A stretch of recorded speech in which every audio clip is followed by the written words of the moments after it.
நமது உடலின் கழிவுகளை அகற்ற உதவும் உடல் உறுப்புதான் சிறுநீரகங்கள்.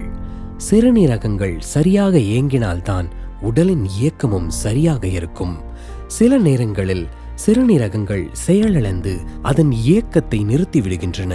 இரத்தத்தில் இருந்து கழிவுகளை வடிகட்டும் திறனை சிறுநீரகங்கள் இழக்கும் போதுதான் சிறுநீரக செயலிழப்பு நிகழ்கிறது.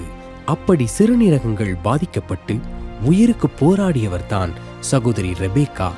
இதோ அவருக்கு நடந்ததை பற்றி அவரே சொல்ல கேட்போம். எனக்கு ஃபஸ்ட்டு ஒரு பொம்பளை பிள்ளை, அதுக்கப்புறம் ரெண்டாவது ஒரு பையன் பிறந்து இறந்துருச்சு. அதுக்கு மூணாவது ஒரு பொம்பளை பிள்ளை. அவள் வயிற்றில் இருக்கும்போது 3 மாதம் வயிற்றில் இருக்கும்போதே விட்டு பிரிஞ்சு போயிட்டார். ஆத்தா வீட்டில் தான் நான் ரொம்ப கஷ்டப்பட்டேன். ஆனால் கஷ்டப்பட்டாலும் எனக்கு திடீர்னு கை காலெல்லாம் வீங்கிட்டு இவங்க அவ்வளோதான், குழந்தைங்க 2 சின்னதாக இருக்குதுங்க, இறந்துருவா, இவளுக்கு புருஷனும் இல்லை அப்படின்னு சொல்லி ரொம்ப ஜனங்கள்லாம் பேச ஆரம்பிச்சிட்டாங்க. கை காலெல்லாம் வீங்கி போயிட்டு அப்படியே ஒரு கால் ஒன்று இவ்வளோ பெருசு இப்படி உருவமே இல்லை, பயங்கரமாக பெரிய உருவமாகி போயிட்டேன். என் உடம்பு அப்படி ஆயிடுச்சு, நடக்கவும் தரானி இல்லை, நிம்மதியாக தூங்கினதே இல்லை. அப்படி ஊசி குத்துற மாதிரி குத்தும் என்னுடைய கால். இந்த இடுப்புலேருந்து பார்த்தீங்கன்னா வலி தாங்கவே முடியாது, அந்த அளவுக்கு வலி இருக்கும். அடுக்குமாறையில் ஒரு ஹாஸ்பிட்டல் இருக்குது. அந்த ஹாஸ்பிட்டலுக்கு போனேன். ஏன்னா எனக்கு வருமானமும் இல்லை, வசதியும் இல்லை. கணவனுடைய சொத்து எனக்கு எதுவுமே கிடையாது. தனிமையில் அந்த பிள்ளைகளை வச்சுக்கிட்டு நான் கஷ்டப்படும் போது அந்த நோய் வந்துருச்சு. எனக்கு 2 காலும் நடக்க முடியாத நிலைமையில். அப்போ அந்த ஹாஸ்பிட்டலுக்கு நான் போனேன். அந்த ஹாஸ்பிட்டலுக்கு போயிட்டு 6 மாதமாக எனக்கு மருந்து மாத்திரை கொடுக்குறாங்க, நடக்கடிக்கிறாங்க. ஆனால் அந்த வீக்கம் வத்தன பாடில்லை, நான் வேலைக்கு போன பாடில்லை. இப்படி ரொம்பவும் முடியாமல் இருக்குதே, பெரிய டாக்டர் வரணும்னு செக்கப் பண்ணி பார்க்கலான்னு சொல்லிட்டு பெரிய டாக்டர் வந்த பிறகு என் உடம்பு செக்கப் பண்ணி பார்த்துட்டு 2 கிட்னியுமே பழுதாயிடுச்சு. உனக்கு கிட்னி 2மே இல்லை, அவ்வளோதான், நீ இருந்தால் இன்னும் ஒரு 3 மாதம் இல்லை ஒரு 2 மாதம் இருப்பீங்க, அவ்வளோதான், உங்களுக்கு ஆசைப்பட்ட பொருள் என்ன தேவையோ அதை நீங்கள் சாப்பிடுங்கன்னு சொல்லி வீட்டுக்கு அனுப்பிச்சிட்டாங்க. நான் என்ன பண்ண தெரியுமா?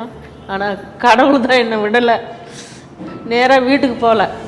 ஜீசஸ் காலில் இங்கே இந்த இடத்துல ப்ரேயர் நடந்துகிட்டு இருக்குது. அங்கேருந்து நேராக இங்கே தான் வந்தேன். இந்த இடத்துல ரொம்ப கண்ணீரோட என் பிள்ளைங்க 2 எப்படி போகணும்னு தெரியல, ஆண்டவரே எனக்கு என்ன பண்ணுங்க, ஜீவனை கொடுங்கன்னு சொல்லிட்டு அந்த பலிபடத்தில் ஜெபம் பண்ணிவிட்டு இங்கே நான் ஜெபம் பண்ணிட்டு சத்தியத்தை கேட்க உட்காந்துட்டேன். அப்போ ஒரு பிரதர் இந்த இடத்துல பிரசங்கம் பண்ணிக்கிட்டே இருக்கிறாரு. அவர் மூலிமா எனக்கு ஆண்டவர் ஜெபம் பண்ணி எனக்கு அந்த வார்த்தையை அனுப்புனார். ரொம்ப அன்பாக பேசுவாங்க. பயப்படாத, நீ நல்லா இருப்ப, உனக்கு இந்த கிட்னி சரியாயிடும் அப்படின்னு சொல்லி அனுப்புவாங்க. இவங்க எல்லாரும் ஜெபம் பண்ணி எனக்கு அந்த கிட்னி நல்லாகி மறுபடியும் என்னோடய வீக்கெல்லாம் வற்றி நான் வேலைக்கு போக ஆரம்பித்தேன். எந்த ஹாஸ்பிட்டலில் உனக்கு அழிவு போச்சு, 2 கிட்னி இல்லை, இனிமேல் நீ ஹாஸ்பிட்டலுக்கு வர வேண்டாம், நீ அவ்வளோதான், உனக்கு ஆசைப்பட்ட பொருள் சாப்பிட்டு மறித்து போன்னு சொன்னாங்க பார்த்தியா, அதே ஹாஸ்பிட்டலில் உங்களுக்கு கிட்னி எந்த ப்ராப்ளமும் இல்லை. கர்த்தர் மூலியமா எனக்கு அந்த இடத்துல எனக்கு ஜீவன் கிடைச்சது. அன்பான நேயர்களே, இயேசு அழைக்கிறார் ஜெபகோபுரத்தின் மூலம் இறைவன் இயேசு செய்த அற்புதத்தை பார்த்தோம். இன்றும் உங்களுடைய வாழ்வில் என்ன பிரச்சனையாக இருந்தாலும் உங்கள் அருகாமையில் உள்ள இயேசு அழைக்கிறார் ஜெபகோபுரத்திற்கு வாருங்கள். அன்பு சகோதரர் டாக்டர் பால் தினகரன் மற்றும் குடும்பத்தினரால் பயிற்சி வைக்கப்பட்ட இயேசு அழைக்கிறார் ஜெபகோபுர ஜெப வீரர்கள் உங்களுக்காக இறைவன் இயேசுவிடம் மன்றாடி ஜெபித்து அற்புதத்தை பெற்றுத்தர காத்து கொண்டிருக்கிறார்கள். தினமும் காலை 8 மணி முதல் இரவு 8 மணி வரை இயேசு அழைக்கிறார் ஜெபகோபுரங்கள் திறந்தே இருக்கும். உங்கள் அருகாமையில் உள்ள இயேசு அழைக்கிறார் ஜெபகோபுரங்களை பற்றி தெரிந்து கொள்ள திரையில் காணும் QR கோடை ஸ்கேன் செய்யவும் அல்லது www.jesuscalls.org என்ற எங்கள் இணையதளத்தை அணுகவும்.